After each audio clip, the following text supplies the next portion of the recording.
Depuis hier dimanche 9 mars et ce jusqu'au 13 mars, se déroulent à San Pedro, sur la côte sud-ouest de la Côte d'Ivoire, des manœuvres militaires conjointes entre les armées françaises et ivoiriennes. Ces manœuvres, précisent le communiqué de l'état-major des forces armées de Côte d'Ivoire, impliquent des navires de guerre, des embarcations de guerre et des drones. Contre toute attente, cet exercice qui prépare à tout point de vue l'armée ivoirienne à des conflits de haute intensité, avec la maîtrise de moyens et d'équipements militaires en usage dans les guerres modernes, irrite certains Ivoiriens. Jusque dans les médias, certains y voient une entorse à la souveraineté nationale.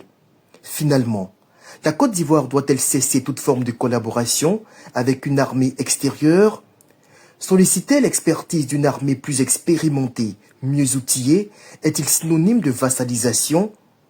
Ou bien est-ce le fait que ce soit fait avec la France qui pose problème? À un moment donné, il faut se décomplexer l'esprit. La France tient une stature militaire d'envergure mondiale. 8e puissance militaire mondiale, selon le classement 2025 du Global Firepower, première force nucléaire d'Europe et de surcroît, architecte de la formation des armées d'Afrique francophone, la France n'est-elle plus légitime à accompagner nos armées dans leur montée en puissance? L'armée chinoise a défilé lors de l'édition 2024 de la fête de l'indépendance. Cela n'a choqué personne. Les putschistes néocolonialistes de l'AES hébergent des bases militaires russes sur leur sol, équipent exclusivement leurs armées avec de l'équipement russe, exécutent sans mot dire les exigences du Kremlin en matière de défense, embauchent dans leur garde rapprochée des mercenaires russes mandatés par Moscou. Ça, c'est l'indépendance? À quel jeu on joue à la fin? De 2016 à 2025, la France a été d'un appui stratégique solide pour la Côte d'Ivoire dans la lutte antiterroriste et anti-djihadiste.